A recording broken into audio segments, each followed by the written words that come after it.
Okay, thank you everyone for being here today. We are Sapo Studios. Our goal is to bring the majority of profits and ownership rights back into the hands of artists.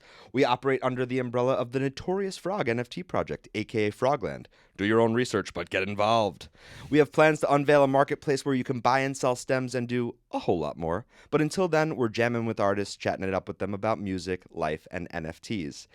I am in New York this week, and I had the privilege of grabbing an old friend to come on the show.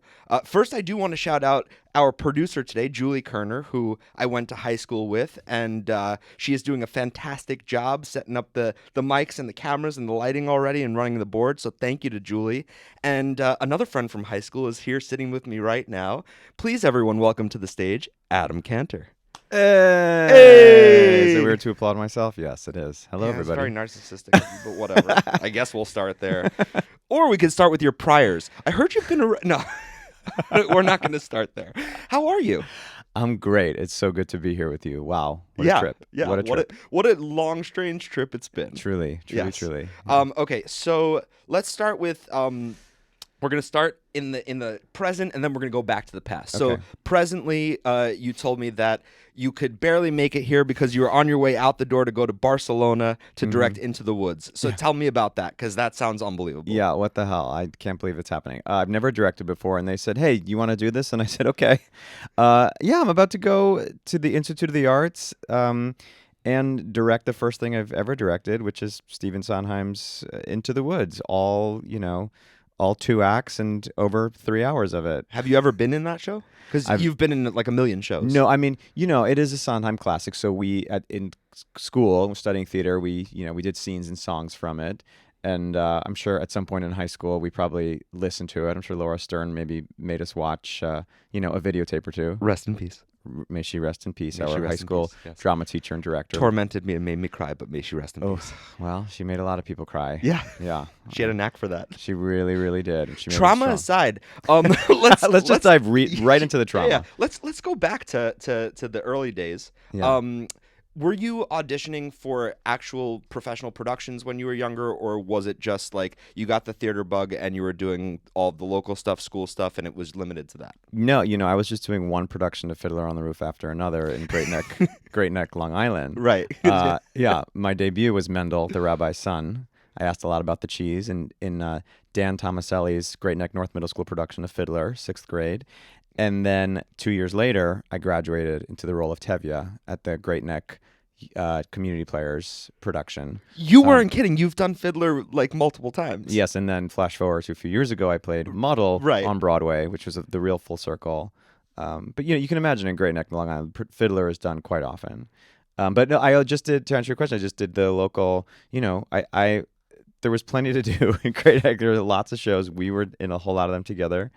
I was never in any shows. I don't know what you're talking about. Okay, David. All right. Wait. So, are you always typecast as a Jew? It happens a lot. It does happen a lot. Yeah, when I was going through your resume and I was looking at some of the film and television credits, there was the Orthodox Correct. Jewish man in The The Good Wife. Yeah, Yeah. correct, Yeah, yeah. correct. I did play an Italian on Billions, which was nice. Well, as Jewish men, we often get confused for Italians and Greeks, so that makes sense. We use our there's- hands a lot. Yeah, we there's, love food, the family, mannerisms, and the hey, the whole thing. yeah. Yeah, there was similar. we all roles. eat gabagool. Yeah, exactly, exactly. Okay, so when you got the theater bug, Yeah. right? What was it that got you into all of that? Did you Yeah. have a knack for singing right off the bat? Did you take lessons and then realized you had a propensity for that, and then kind of was like, okay, I'm gonna get into every theater production I can get into? Do you remember that far back? Yeah, I mean, well, there have been a lot of substances, as you know, that might impede my memory, but This is all on the record. Be careful. I really attribute, I feel like it does take a village, at least in my case. It was not just, I don't think I'm like this, self-made, whatever that means, product. First of all, I remember my family, my grandma, who's now over 100 years old, and you know her well, Lucille. Yes, unbelievable woman, and we absolutely Yeah. will get to talking a bit about her because she's fascinating. Great, she is.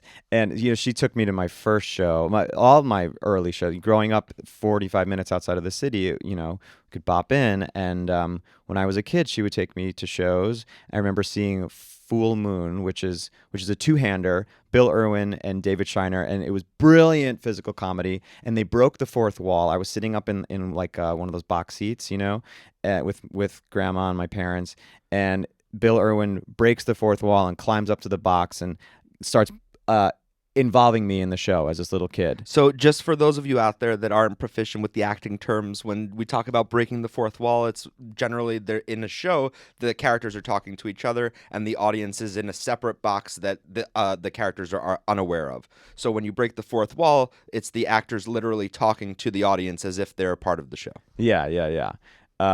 So he came into the audience, came up to me in the box, and the whole show was silent humor. But all of a sudden, he's doing this shtick with me. He's like, rustling with my hair, and he does this whole bit with the ticket, and he's whispering directions to me, and the audience can't hear, but he's telling me what to do.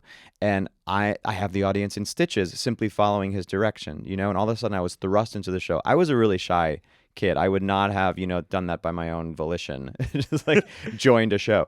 And all of a sudden you heard the laughs and you're like, oh, they love me. Yeah. Yes, they love this. And I don't know, that sense of like being part of another world and being storytelling and,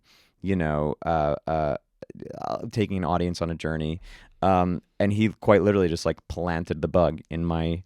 I feel like it's like, one of those weird horror films or something where like a virus gets like implanted into an ear. Right. That's kind of what Bill Irwin did to me. Should have him arrested for that. Yeah. That doesn't sound kosher. Yeah. So Bill Irwin infected me. God. Yeah. Did you ever dream of being anything besides an actor? Growing up, no. As a little boy, now you living the didn't life wanna of an be actor. This is another right. story. I mean, living for so long in Great Neck, I'm surprised you weren't like on some plastic surgeon route. Because No. I remember when I was a little kid, I wanted to be a garbage man. It Oh. just seemed really fun to ride on those trucks. That's stability. I'll tell you that much, truly, yeah, and union and everything. Yeah. But no, I caught that bug early, and we would do this. We'd take the train into the city and like Yes. catch a rush ticket to see a show. I think when we were in high school, it was like Amazing. $15-20 or something. $26. Okay. All right. Cool. Yeah. Now it's almost double that. But Yeah, so student rush tickets were, you would go into the city. If you had a student ID, you were able to show it at the box office and they had like seats reserved just for students. And you would get ridiculous prices for amazing seats and see shows that were generally sold out. I saw Spring Awakening for the first time with the original cast with Leah Michele. Same. I think we might have even We gone did to that together. Yeah, with We saw Jonathan that- Groff. Yep. That was amazing. Yeah. We saw Mauritius with Mauritius. Bobby Cannavale, Alison Pill. F. Murray Abraham. F. Murray Abraham. Yeah. Wow, I forgot about that. Yeah, that was Yes. and $26 for that show. I mean, come on. I know. And Rent Talk was, about a bargain. Yeah, for real. Rent was the first show to really do that, and I saw that many times in high school. That was my Broadway debut. Are you But trying to lead the interview? sorry. over I didn't mean to do that. here? No, I but hear you dropping Rent. I feel and we're like not there yet. Yeah, but it was so like to answer your question, it was like grandma, and then it was really teachers that we had. It was like Laura Stern, rest in peace. Dan Tomaselli, rest in peace. Roger Ames, rest in peace.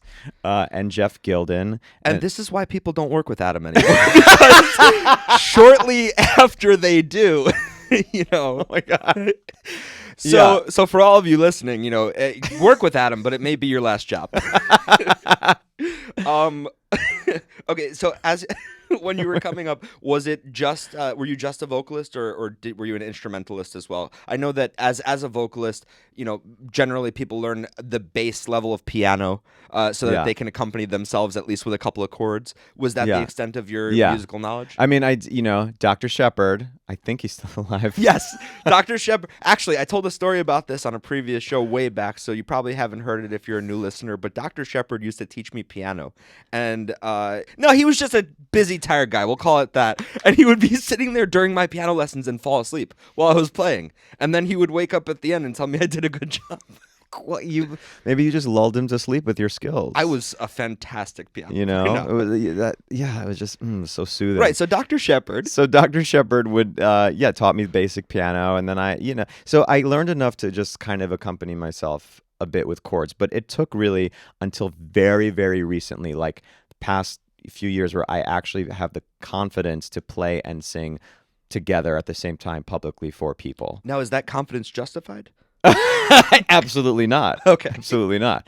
No, but yeah. So piano, and then we of course were in a band together. Let's not. Yes. I do, so I do want to mention that because, and I was gonna maybe save that for later, but let's just talk about it now. We put together a band of what now is the funniest amazing assortment of people. I mean, it's like all walks of life, right? So we had a guitarist, Edan, who wound up moving to Israel to become a doctor.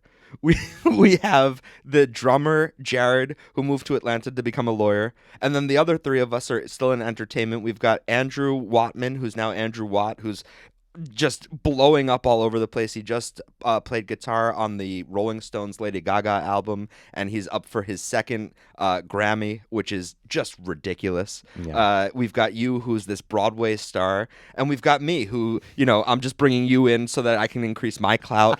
And it's like, we're really just an unbelievable group. Truly. And I would love to have a band reunion, because that would be would be amazing. But I think Andrew's a bit too big for that. Watt is, he's a bit big. Yeah, I don't know if you go from playing with the Stones and Lady Gaga to playing in my backyard again. Never say never. Never say never. You never know. My Sharona. Yeah, no, that was some band, and it was a lot of fun, wasn't it? It was amazing. It was the one and only band I've ever really been a part of, and I would love to get the band back together, as they say. Did you ever have any interest in pursuing a career of just singing outside of performance with respect to theater?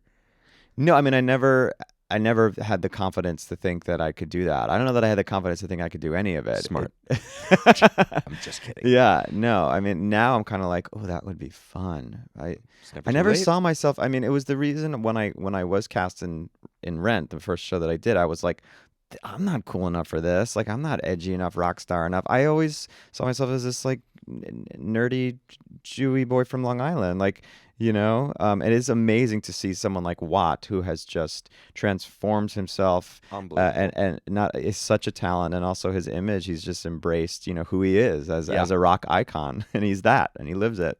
So when you were singing early on, my brother, as an opera singer, and I don't know if this is just an opera thing, has always said that he preferred singing in other languages because they're just so much more gorgeous. They roll off the tongue as a singer, particularly. Mm-hmm. Did you feel that same way? I know you were doing a lot of, show tunes and stuff like that, but were you doing any singing in other languages, and did you have that feeling at all? I didn't really sing in other languages. No, I never studied the opera thing. I think we had to do one song when I studied theater at Northwestern, and then voice. I think we had to do Caro mio be. Your brother's probably cracking up hearing that botched version of whatever. No, but I never did. I have so much respect for opera singers, that kind of craft and technique, and I trained classically, just in terms of technique.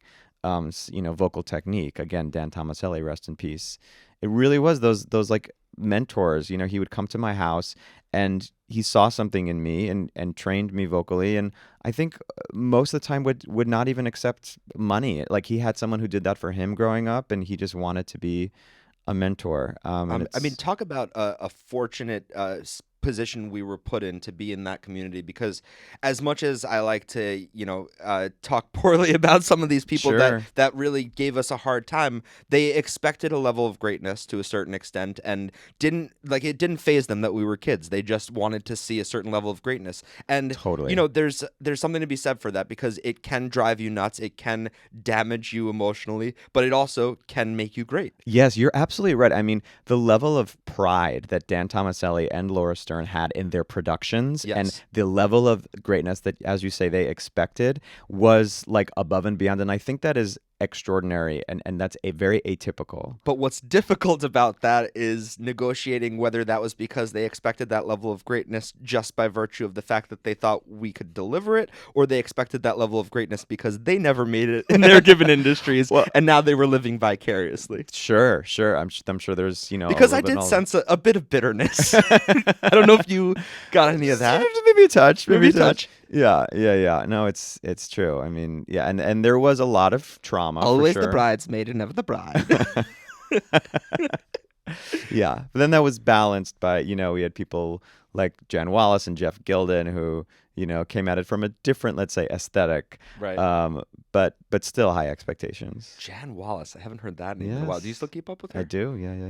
Mm-hmm. Of course you do. And So she's well. okay, so when we're talking about Miss Stern, I want to ask, when did she realize your talent and decide that you were her pride and joy? Because in every high school, I feel like when there's a theater teacher that's invested, they find one or two students that they think are it, like the it factor. And look, don't deny it. Miss Stern thought you had the it factor, which is great, and as a result you were able to be like the lead in all of these shows, and it had nothing to do with your talent. It was just nepotism, and it was unbelievable. But do you remember the moment at which she, like, did you just go in for your first audition for one of her shows? No. And that was it? Or no, well, okay, so she was also, I don't know if you recall this, she would handle the costumes. She did the high school productions, right? She directed and taught in high school, but for the middle school productions, which Dan Tomaselli directed, she would help with the costumes. So she'd be kind of scoping out, she'd be on the prowl a little bit, and she'd say, okay, who are the leads in these productions, and are they anybody that I want to dig my teeth into? And she would also come down from the high school to the middle school, I think once or twice a week, and teach drama. So and that again is just so indicative of the level of professionalism that she wanted in the high school. Because what high school theater teachers are like going out and seeking out talent? Yeah, she was unless scouting. You're at the LaGuardia. You know what I mean? She was scouting the middle schoolers, and I think also because I started taking the Long Island Railroad in after school, starting from middle school, and shout on out weekends. To the LIRR. Yeah, shout out LIRR. Thank you for sponsoring this. No, I'm kidding. So, she knew when I was taking classes with her in 7th and 8th grade that I would be also taking drama classes in the city, and I think part of her might have even felt a little jealous about that, or weird, and who's that? So I think she wanted to imprint herself. I'm gonna grab him. He's gonna be mine. Yeah.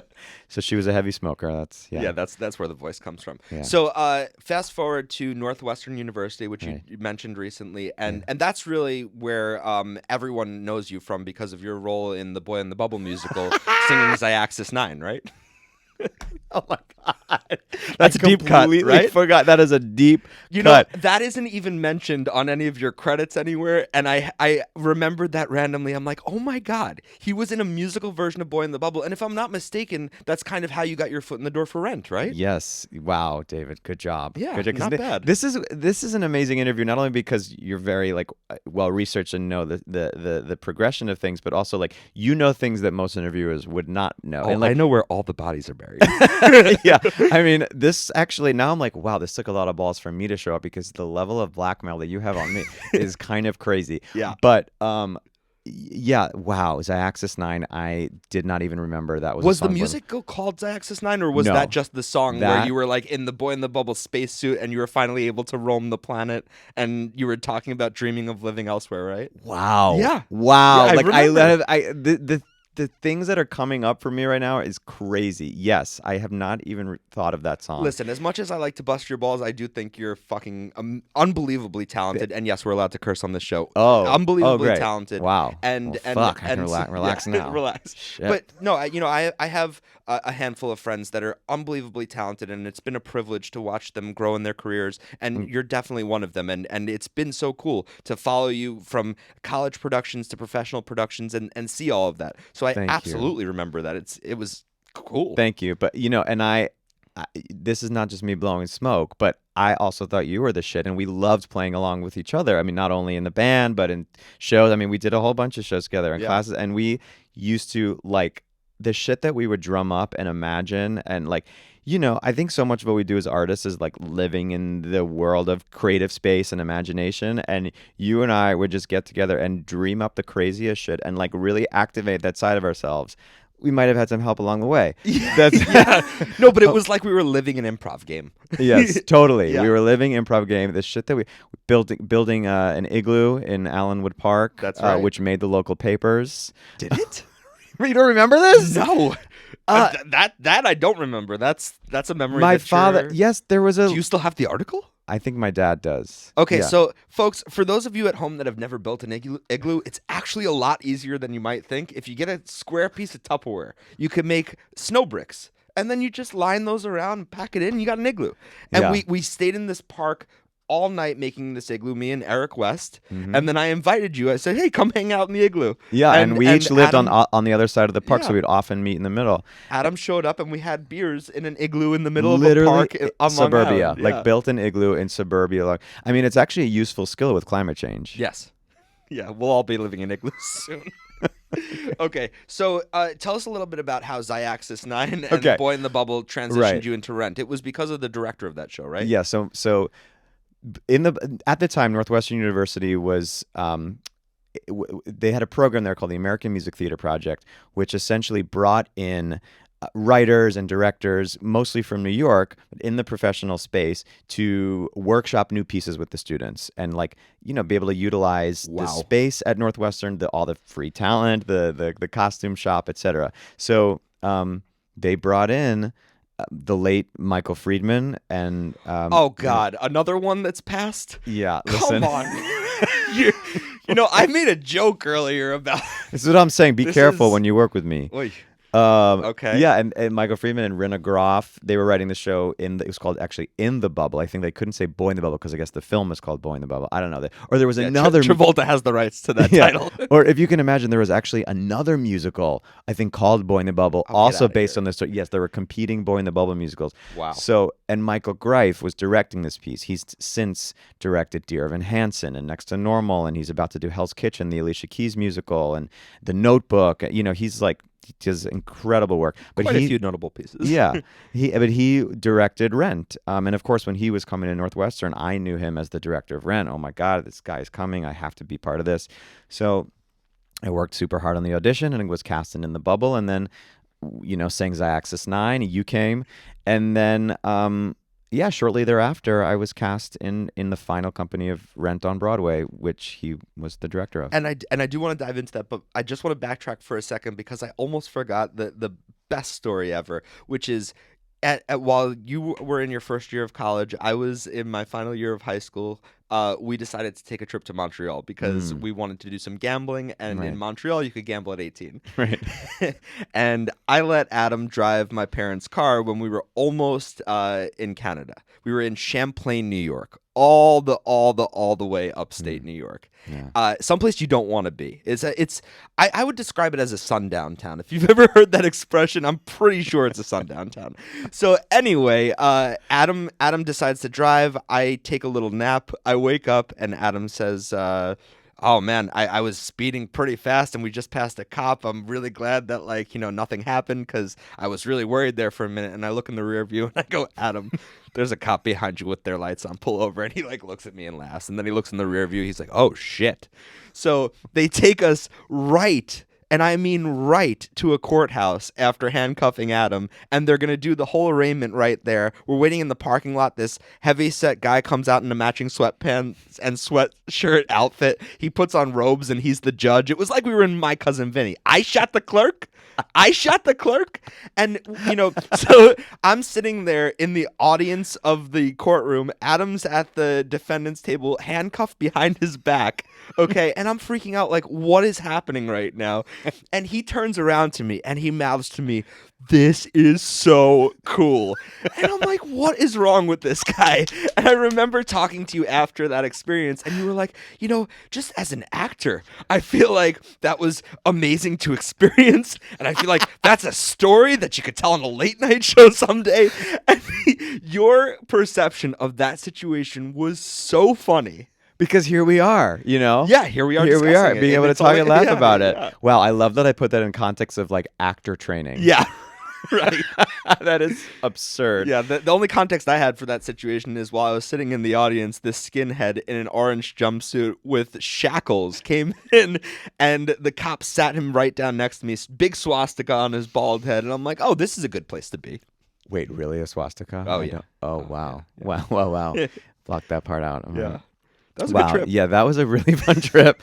And then you had to bail me out. I did have to bail you out, and we Yeah. still made it to Canada, Yeah. and we had a great time. We had a great time. Okay, I had to touch on that for a second Yeah, because that was just yeah. such a funny moment. Forget like that it's a funny story, but as a young actor, that was very funny for me to see you so enthralled with the experience for that reason.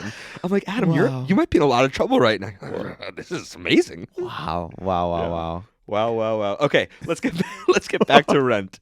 All right, so you wound up getting cast in Rent. You were in the final company of Rent, which is unbelievable because then Sony decided to film it and release it on DVD. Yeah. So how did you guys find out that was going to be a thing? Yeah, that was a huge. When we found out, that was really exciting. 'Cause we did, first of all, it was exciting to know that we would be the closing cast. And we knew that a lot of people would be coming back because this show and the Nederlander Theater was like a sanctuary for a lot of people. It was a place of healing for so many. Well, and that show in particular was Yeah. like the show forever. You know what Yeah. I mean? And everybody loved that show. And if Yeah. you saw Rent, you probably saw it 3 or 4 times. Right. So I'm sure people were rushing to, oh, this is my last opportunity. I'm going to see it 10 more times. Yes, and because it dealt with the AIDS crisis, and so many people that saw the show had loved ones that they lost. It was about AIDS? I thought it was about people having trouble paying their rent. It was that kind of about both. Oh, no shit. Yeah. Okay. It was able to attack Jonathan Larson. Really, he had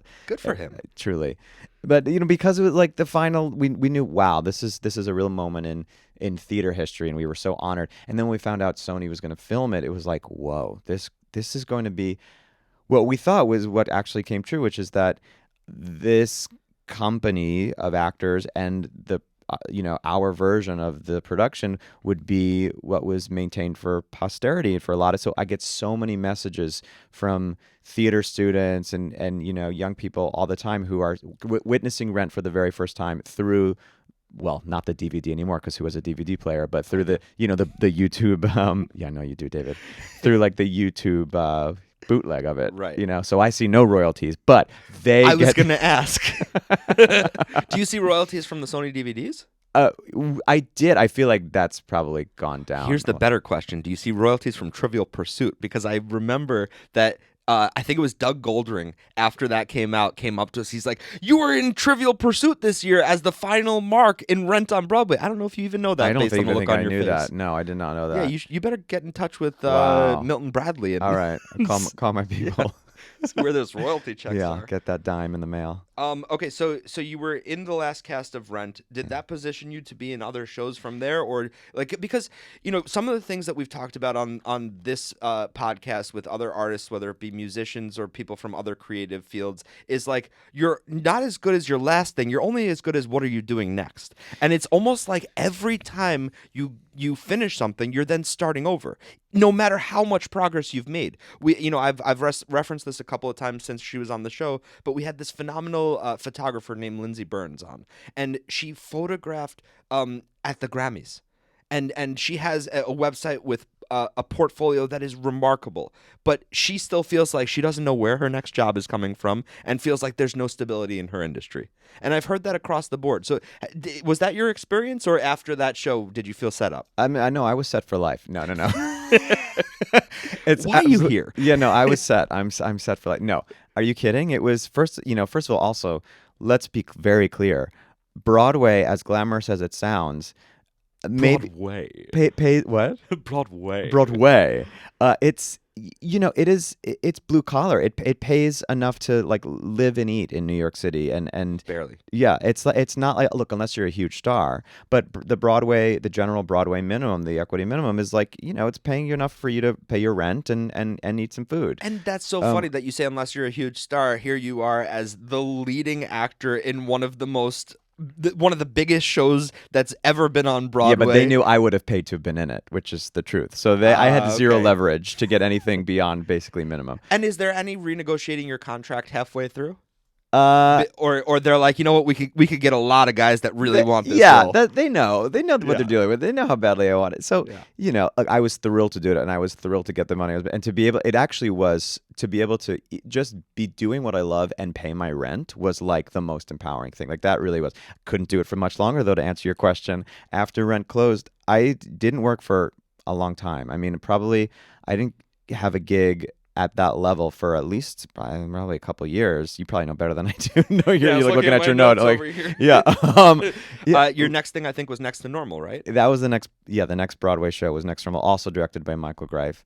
And he reached back. So out. nepotism was the only reason that you continued in this industry. It's also it's not, fucking as with my you. grandma says, it's not what you know, it's who you know. Yeah. So I did a really notoriously crazy, let's just call it probably bad production of Godspell at the Muni in St. Louis, which is like a 10,000 seat outdoor summer theater, historic American theater. You have like a week to rehearse, and we were just monsters throughout that process and barely put the show up. So I did do that, but then Next to Normal was the next Broadway show. And that was a couple years in between the two. So I totally had my hopes and dreams, like I thought, oh, I made it, I'm on Broadway, this is it. And then it's like, okay, TikTok, where's the next gig? Right. I do want to go ahead and pause here for a second and reset the room for those of our audience that have just joined us, perhaps. Thank you for being here with us. We are Sapo Studios. Our goal is to bring the majority of profits and ownership rights back into the hands of artists. We operate under the umbrella of the Notorious Frog NFT project, aka Frogland. Do your own research, but get involved.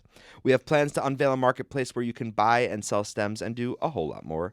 But until then, we're jamming with artists, chatting it up with them about music, life, and NFTs. We've been talking to Broadway star Adam Kantor, who's had a fascinating life that I was part of the beginning of, and we had some debaucherous moments that were a lot of fun, and we're kind of going through some of those. So, Avenue Q.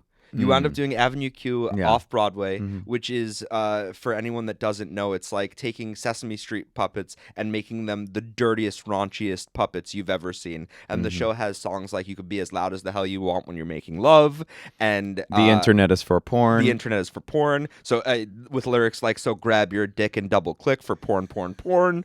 It's very, very funny show. I love that show. That is a great lyric. Yeah. So with reference to that show, what was the preparation process to become a puppeteer? I mean, you had never done that before. No, that. I had to go through puppet boot camp. I'm not kidding. I What had was to do that a puppet like? boot camp. It was fucking insane. I very hard on the arm. Like I'm rubbing my shoulder right now thinking about it because I still have like You have phantom stress pains. Thank you. Yes, phantom pains from. It was such a weird, intricate, layered, incredible skill to learn. Even just walking, like it's 2 of these per single human step. If you ever so in the show, the puppets are operated by the humans who are also visible. Which was very interesting because I feel like it was one of the first productions to do something like that. And generally, they want to separate the two so that you do have a sense of ventriloquism or something that, like, this puppet is its own entity. And somehow, with the way that show was written and staged, it never really phases you that the humans and the puppets are connected because they really did make such distinct characters out of the two that it worked. Yeah, and there are humans that are just humans in Avenue Q, and then there are like the characters that are the puppet that the human is mirroring. So there was also not only learning about operating the puppet itself, but then operating how to do everything in conjunction so that the human and the puppet are sort of one, and they're mirror images of each other. So did you have a puppet that you would get to take home to continue to practice, or did you have to make your own sock puppet? No, well, a little bit of both, and they encourage a lot of like just kind of what I'm doing right now is like moving my hand, kind of like I'm speaking at pretending like I'm holding a sock puppet, and just on the subway, even while listening to music, like syncing the lip sync with the hand. Well, I mean, the subway is the perfect place to do that because they're all sorts of maniacs. Yeah, no one looks twice when you're just like you blend right in. Yeah. 1,000%. Yeah. So no, there was a ton of practice and a lot of puppet notes. Even throughout the run, you not only get notes as an actor on, you need to make sure you hit this mark on this line because the light is going to miss you and but also like for that show in particular, tons of puppet notes, and we had the puppet master come and give notes. The original, Rick Lyon, who built the puppets, would check in on the show, and all these shows that run for a long time, like Avenue Q and Rent and others. The original creative team, will pop back in and give notes to the actors. Coming off of the final cast of Rent, having that on DVD to be this thing that's there forever for people to experience, and kind of being this big Broadway star, moving and then doing from that to off-Broadway basement. Was it difficult for people puppets. to work with you because your head was so big? Yes. Yeah. I understand you're a very difficult person to work with. Yeah. No, Some people just drop dead. Totally. I'm sorry. I'll stop. I wonder if anyone from that Avenue Q has Yeah, passed. no. Hopefully that cast is alive and well. I hope they're alive and well. If you're All listening, I send you love. All right, I'm getting crunched for time here because I know that you have other things to do in a life to live. So I want to fast forward a little bit. Okay. So the band's visit. Yeah. So that was the next big Broadway show that you were. Well, part of. Fiddler was before that. Let's not forget the famous No, Fiddler. we talked about Fiddler. Right, we talked about Fiddler. We kind of yeah, touched we on could it. we could skip Fiddler. Let's fast forward. Did a great through neck. The, tradition. Learned all about my sun- ancestry. The most sunrise, important show I've sunset. ever done. But whatever. Yeah, let's go to the band's visit.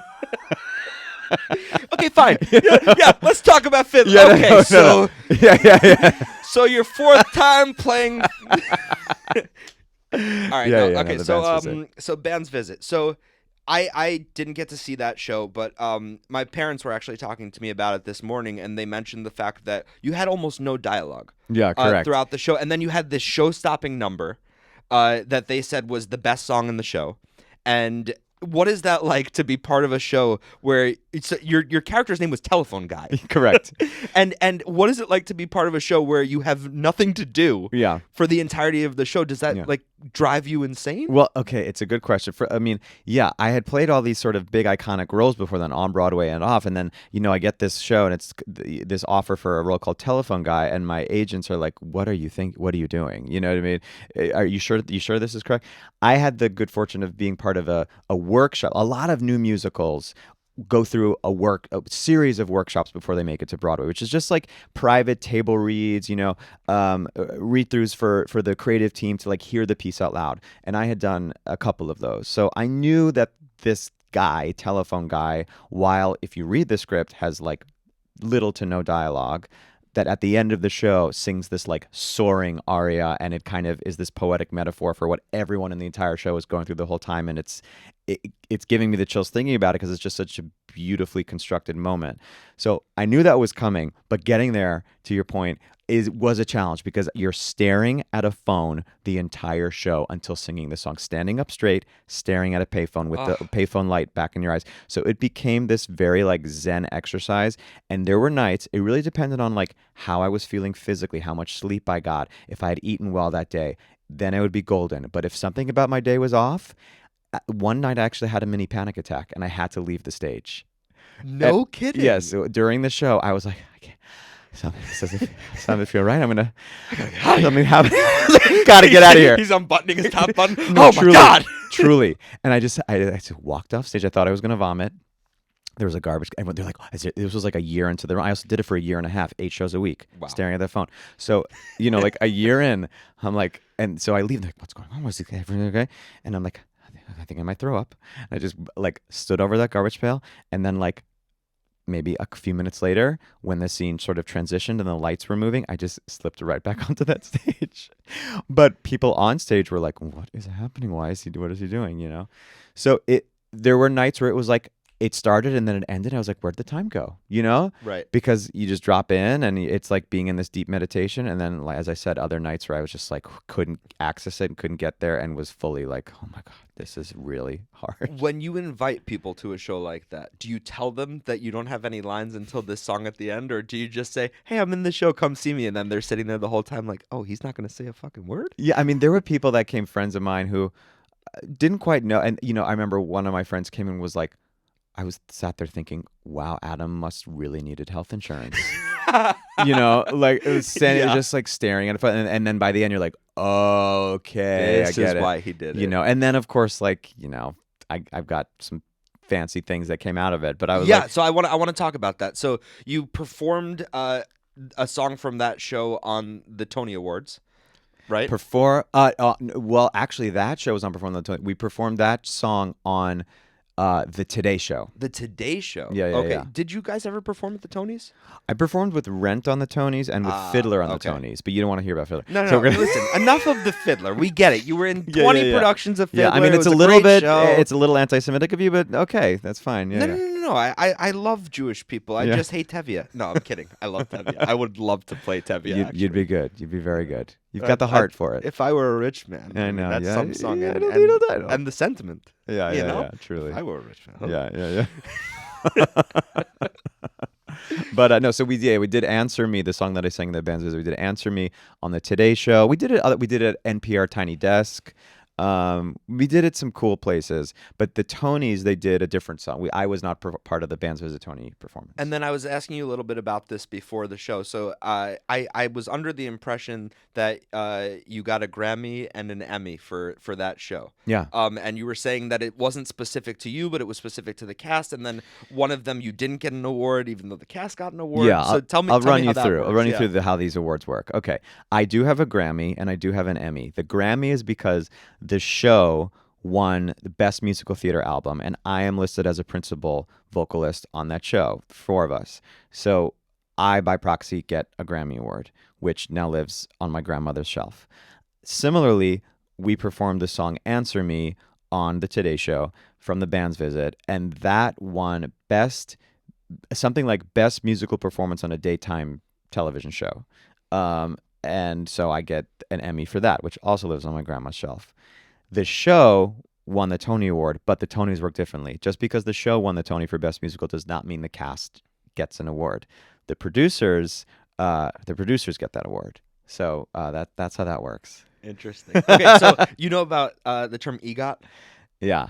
Okay, so individually, our band members may not achieve EGOT status, but collectively we will. Okay. You have a responsibility now to get yourself a Tony, because between you and Andrew, you've got the 3. I'll get the Oscar. Okay, Don't worry let's about figure- that. okay, you get the Oscar. I'll take Great. care of that. But we Great. collectively. I love it. Yeah. Let's do it. Yeah, that's the plan. Great. So how do you prepare for a role like Telephone Guy? Because, I know that as an actor, and you're an actor that takes the work seriously, that does the deep, you're making a face. Is that not true? Yeah, okay, keep going. We'll see. Maybe used to, not so much anymore. Yeah, I don't know. But anyway, when I'm a lot less serious now than I was. I will say that. A lot less serious about fair. it. For whatever that's worth, craft. Yeah, you've gotten less talented too. Yeah, I don't know.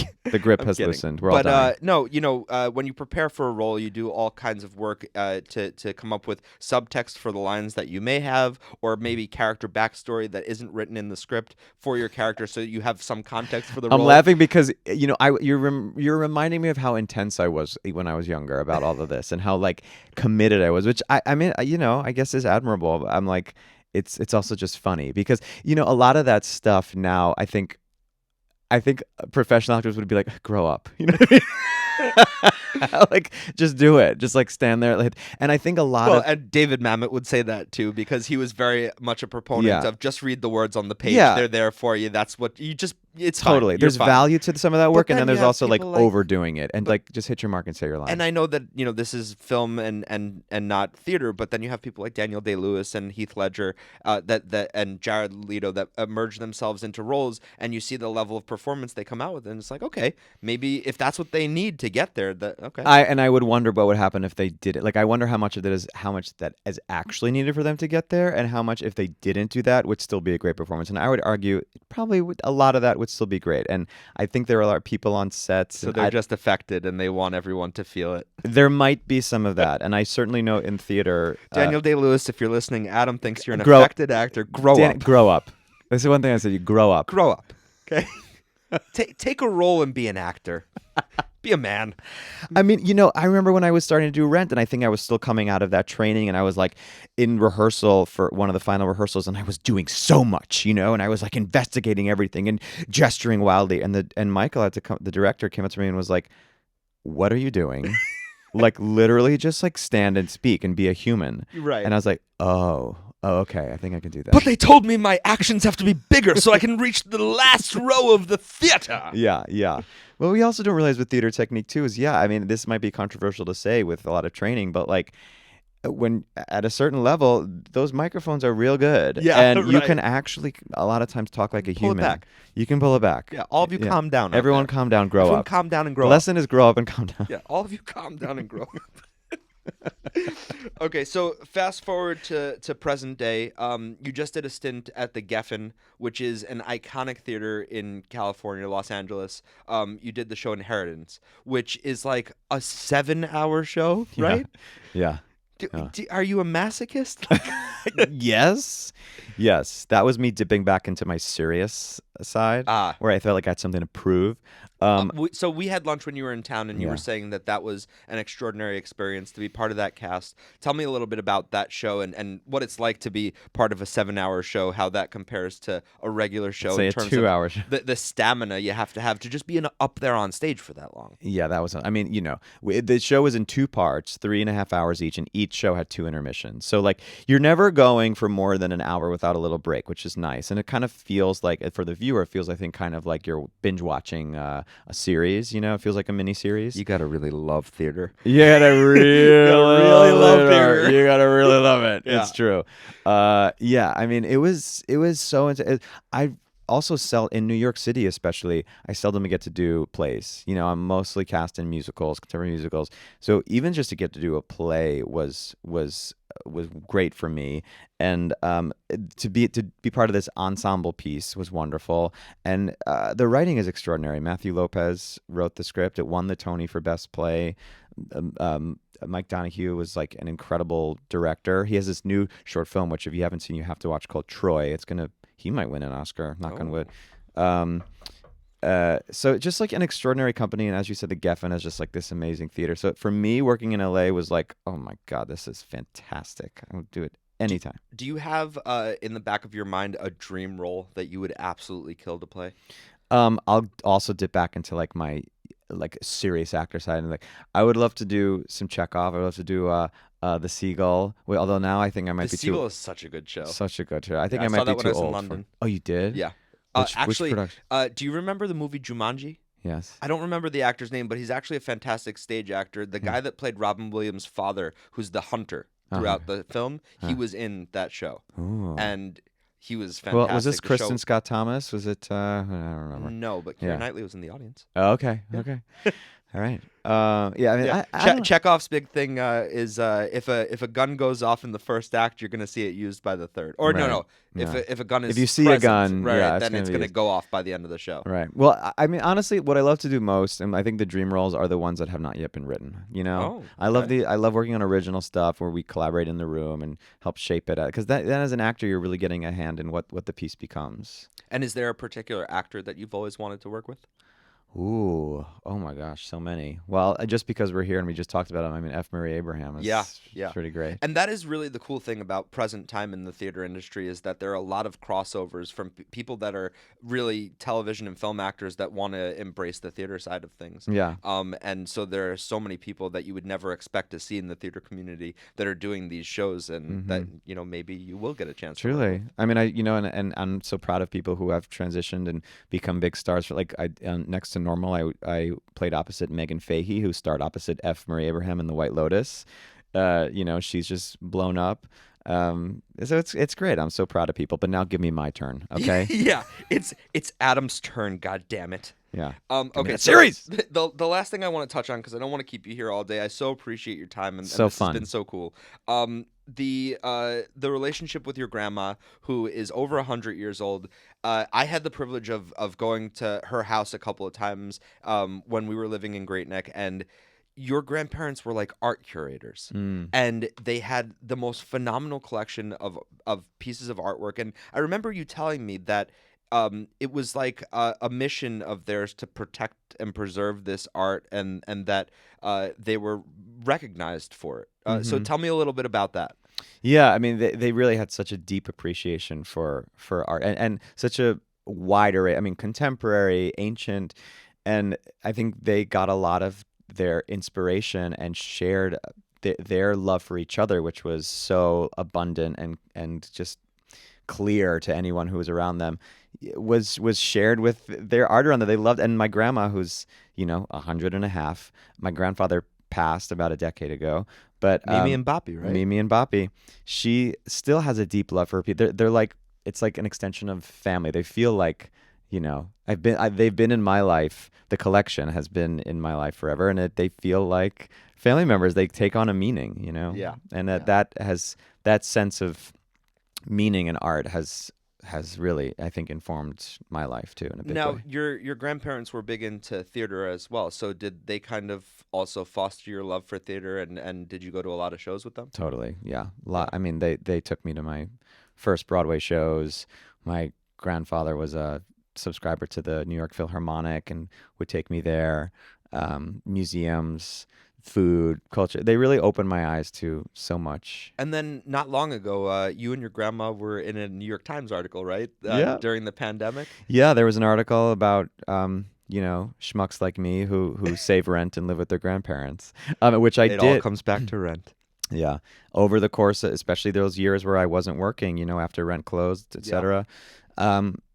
Over my time in the city, I've had the ridiculous privilege of being able to live in their apartment, and I lived there with them while grandfather was still alive, and have even recently at times, like in between, I live in Brooklyn now, but in between gigs or whatever, if I have a subletter in Brooklyn, like I'll crash there. It's such a wonderful, and she's, we're best friends. Stupidly lucky in that way.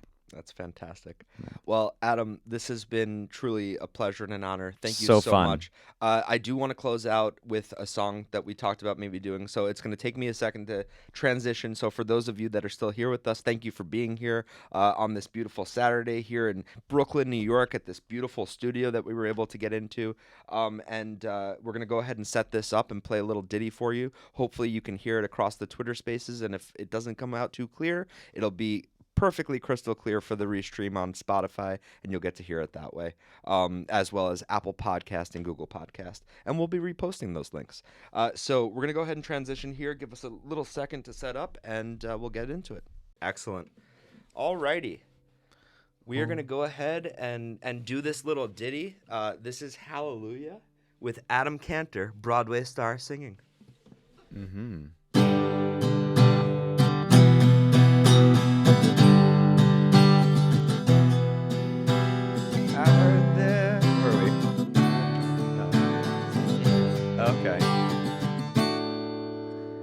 I heard there was a secret chord that David played and it pleased the Lord, but you don't really care for music, do ya? It goes like this: the fourth, the fifth, the minor fall and the major lift, the baffled king composing hallelujah. Hallelujah, hallelujah, hallelujah, hallelujah.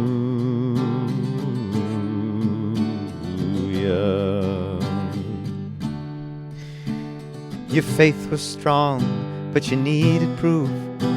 You saw her bathing on the roof, her beauty in the moonlight overthrew you. She tied you to a kitchen chair, she broke your throne and she cut your hair, and from your lips she drew the hallelujah. Hallelujah, hallelujah, hallelujah, hallelujah.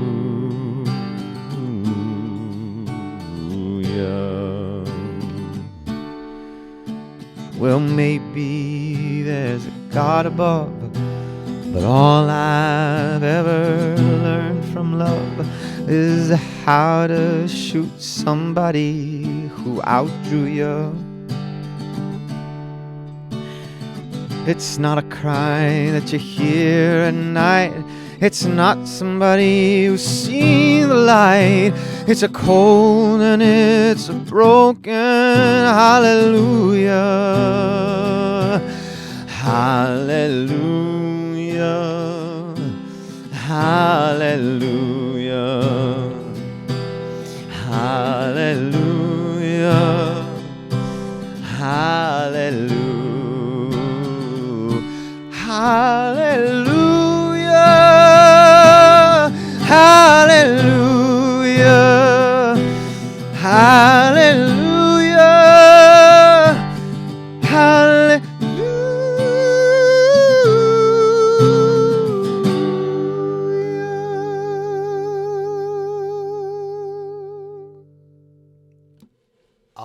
All right.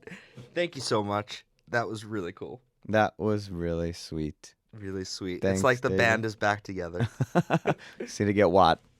Just need to get Watt. All right. Thank you so much to everyone that joined us today.